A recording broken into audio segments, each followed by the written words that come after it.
जी नाज़रीन, डॉक्टर ताहा नज़ीर आपसे मुखातिब है और मैं आपको अपने प्लेटफॉर्म पे खुशामदीद कहता हूँ। नाज़रीन, हम जानते हैं ये पूरी कायनात अल्लाह पाक की ने बनाई है और वही इसका खालिक और मालिक है और उसी ने लोगों में कुछ लोगों को फ़ज़ीलत देता है और वो हुक्मरान बन जाते हैं।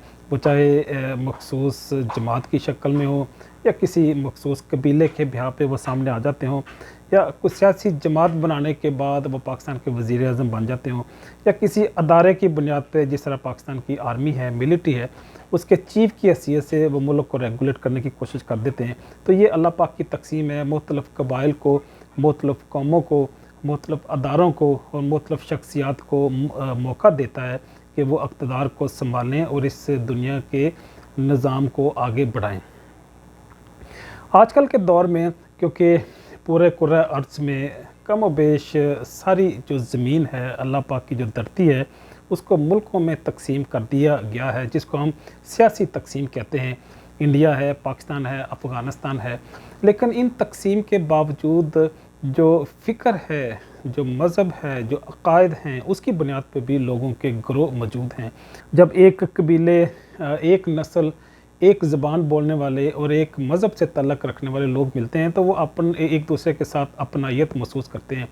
पर्टिकुलरली जो मुसलमान हैं उनमें इसको ज़्यादा हम शिद्दत से महसूस करते हैं और ये हमारे नबी ने भी हमें कह दिया कि अल-मुस्लिम अख़ुल मुस्लिम। तो इसी बुनियाद पे हम जब को औरत हो, मर्द हो, जो भी अगर हमें पता चल जाए कि ये कलमा गो मुसलमान है, तो फिर हम उसका मुल्क नहीं देखते, उसका उसका उसकी रंगत नहीं देखते, उसकी तहज़ीब, उसका कल्चर और उसकी नस्ल और खून को नहीं देखते। कलमे की बुनियाद पे हम उनको अपने घर, अपने कबीले और अपनी कौम में उसको शामिल कर लेते हैं।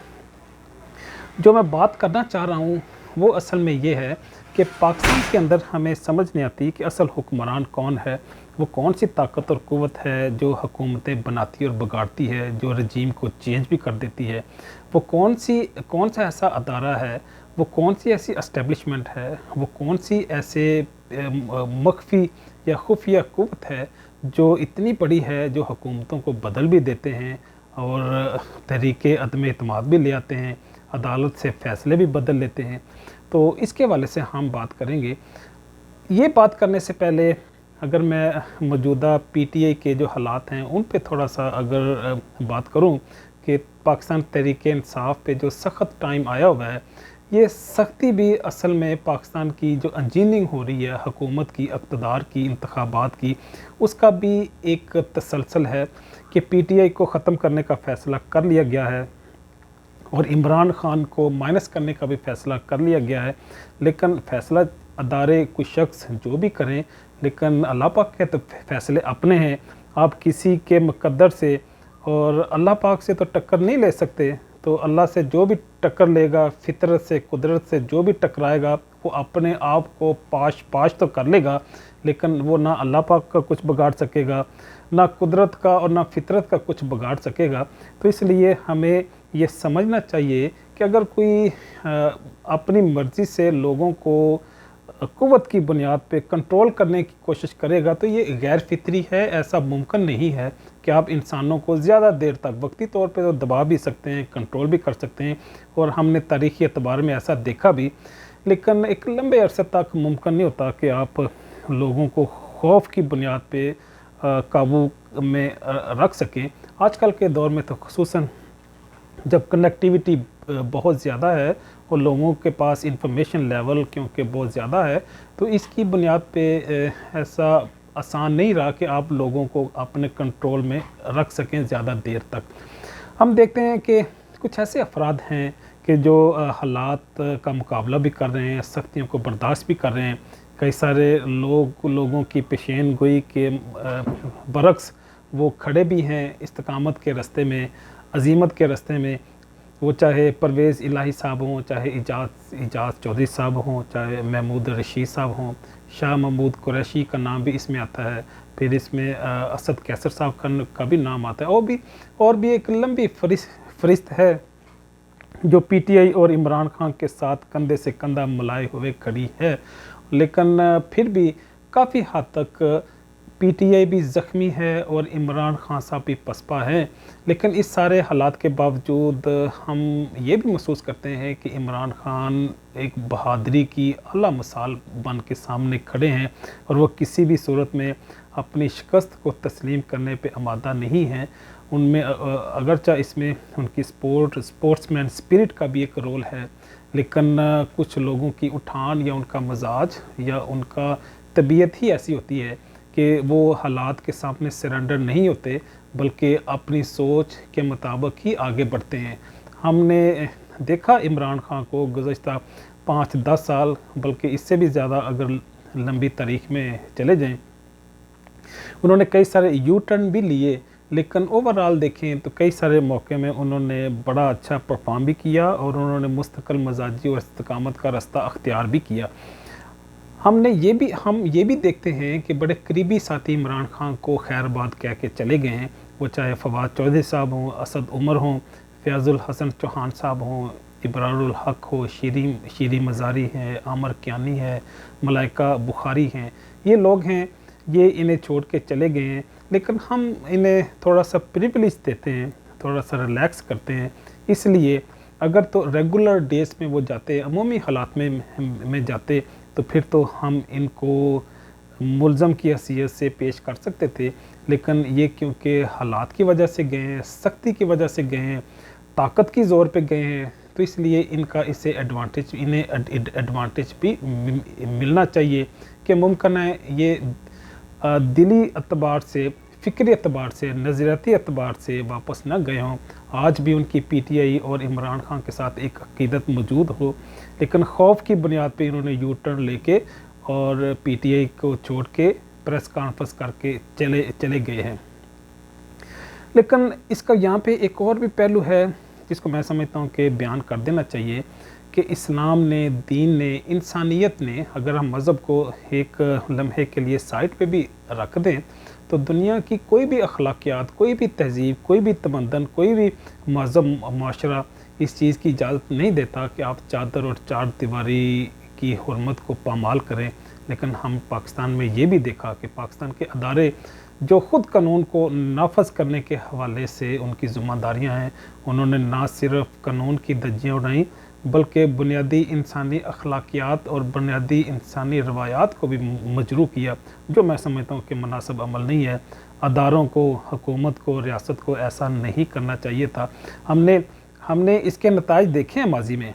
पाकिस्तान की जो एस्टेब्लिशमेंट है, पाकिस्तान की जो आर्मी है, मिलिट्री है, इन्होंने कई मौके पे ऐसी गलतियाँ की, वो चाहे बांग्लादेश हो, चाहे वाना और फाटा हो, चाहे कबायली हों, चाहे बलूचिस्तान हो, वहाँ पे आज भी ऑपरेशन जारी हैं। वो लोग आज भी इनके जुल्म और ज़्यादती को नहीं भूले।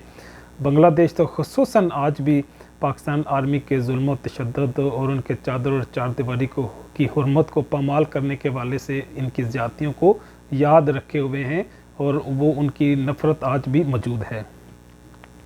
हम देखते हैं कि इमरान खान की बहनों पे भी उन पे भी सख्ती की गई, हालांकि वो अपने आप को सियासी नहीं कहती, ना वो सियासत में आती हैं, लेकिन फिर भी उन पे भी सख्ती की गई। उनकी भांजी जिनका वालद और उसका खावन तो मुस्लिम लीग नून पे है, उनका सियासी और नज़रियाती एतबार से भी उनके खामद और उनके वालद का ताल्लुक़ नहीं है पीटीआई से, लेकिन फिर भी उन पे सख्ती की गई।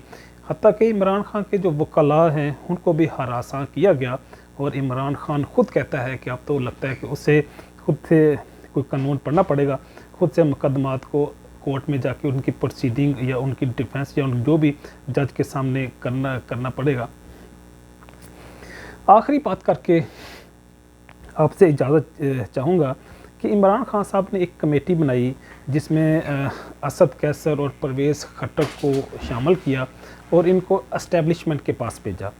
यहाँ पे चंद एक सवालात हैं कि असद कैसर और परवेज़ खट्टक साहब फ़ौज के पास क्यों गए।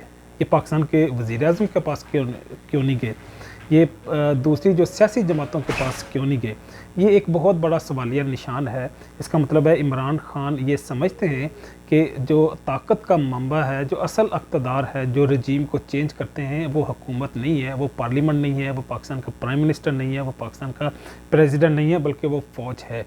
तो इसीलिए उन्होंने GHQ में भेजा। तो ये एक चीज़ तो यहाँ पे कंफर्म होगी कि जो पाकिस्तान की एस्टेब्लिशमेंट है, जो मिलिट्री एस्टेब्लिशमेंट है, वही हुकूमतें बनाती भी हैं, वो हुकूमतों को हटाते भी हैं, वज़ीर-ए-आज़म को ला के बैठा भी देते हैं और वज़ीर-ए-आज़म को घरों में भेज भी देते हैं। वो चाहे डायरेक्टली इस्तीफ़ा ले लें, चाहे अदलिया के थ्रू उनको डिसमिस करके घर को भेजें, वो चाहे तरीके अदम इत्माद के ज़रिए वज़ीर-ए-आज़म को हटाएं। लेकिन बहरहाल उनके पास ये पूरी क़ुव्वत और पूरी ताकत मौजूद है कि पाकिस्तान में हुकूमतें बना भी सकते हैं, पाकिस्तान में हुकूमतें बिगाड़ भी सकते हैं। यहाँ पे मैं समझता हूँ कि इमरान खान ने ये एक गलती भी की है कि वो ख़ुद तो कहते हैं कि वो डेमोक्रेसी पे यकीन रखते हैं, इंतखाबात के नतीजे में आएंगे, अवामी क़ुव्वत की बुनियाद पे हुकूमत पे आएंगे। तो फिर उन्होंने ये कमेटी किस लिए बना दी, उन्होंने परवेज़ खट्टक और असद कैसर को फ़ौज के पास किस लिए भेज दिया। तो इसका मतलब है उन्होंने भी फ़ौज की सॉवरेनिटी को एक्सेप्ट किया और फ़ौज की बालादस्ती को कबूल किया। उनके साथ मुज़ाकरात चाहे किसी भी शक्ल के हों, चाहे किसी भी हैसियत से हों, उन्होंने फ़ौज को सियासी बनाने की कोशिश की। ये भी मैं समझता हूँ कि इमरान खान साहब की एक मुनासिब सोच नहीं है और इसको उन्हें रिवाइज़ करना चाहिए। अगरचे बाद में उन्होंने इस चीज़ की तरदीद भी कर दी कि उनका मामला सिर्फ 9 मई की हद तक था, जो फॉल्स फ्लैग ऑपरेशन हुआ, जिसके बाद पाकिस्तान की फ़ौज और एस्टेब्लिशमेंट उनके ख़िलाफ़ एक क्रैकडाउन लागू किए हुए हैं, उसके हवाले से उन्होंने बात करना उनका मकसूद था। लेकिन परवेज़ खट्टक और असद कैसर को फिर वहाँ पे सेफ़ हाउस में बैठा लिया गया।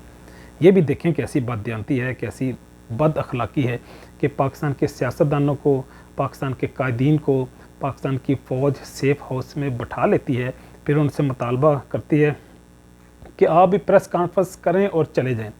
तो ये एक अजीब मजाक सा लगता है कि उनको पहले दावत दी जाती है कि आएँ हमारे साथ बैठें, मुज़ाकरात करें। जब वो मुज़ाकरात के लिए जाते हैं तो उनको एक हाउस अरेस्ट की शक्ल दे दी जाती है, उनको सेफ़ हाउस में बैठा लिया जाता है और उन्हें फिर उनसे मुतालबा किया जाता है कि आपने मुज़ाकरात क्या करने हैं, आप PTI को छोड़ें, यहाँ पे उससे प्रेस कॉन्फ्रेंस करें, रिज़ाइन करें और यहाँ से और चले जाएं। और ये भी मैं समझता हूँ एक बददियानती है और ऐसा नहीं होना चाहिए था। जब आप एक फ़ैसला करते हैं कि आपने किसी मखसूस पॉलिसी या मखसूस रास्ते पे चलना है, तो फिर उसी रास्ते पे ही चलना चाहिए। वो चाहे कोई अदारा हो, चाहे कोई फ़र्द हो, चाहे कोई कौम हो, चाहे कोई रियासत हो, उसे अपने वादे की पासदारी करनी चाहिए। आखिरी बात करके इजाज़त चाहूँगा कि पाकिस्तान के असल हुक्मरान यूँ ही एस्टेब्लिशमेंट है, जो लोगों को सेफ़ हाउस में बैठा भी लेती है, जो लोगों से फ़ैसला वज़ीर-ए-आज़म से ये वादा करके कि हम आपको इंतखाबात के नतीजे में दोबारा फिर मौका दे सकते हैं कि आप अवामी राय की बुनियाद पे आ जाएं और असम्बली को डिज़ाल्व कर दें, फिर अदालत के थ्रू असम्बली को बहाल भी कर लेते हैं। फिर वो यूँ ही लोग ये भी फ़ैसला कर लेते हैं कि हमने इमरान खान को माइनस करना है, फिर ये भी फ़ैसला कर लेते हैं कि हमने PTI को तोड़ना है, एक सियासी जमात को ख़त्म करना है, हमने रियासती जबर और ताकत का इस्तेमाल करना है। ये मुनासिब अप्रोच नहीं है। जिस दिन ये अप्रोच, ये सोच और ये फ़िक्र ख़त्म होगी, उसी दिन पाकिस्तान की हकीकी आज़ादी का आगाज़ होगा। इसी पैगाम के साथ डॉक्टर तार नज़ीर आपसे इजाज़त चाहता है। मिलते हैं अगले व्लॉग में किसी नए मोड में, नए मौजू के साथ। तब तक के लिए अल्लाह हाफ़िज़।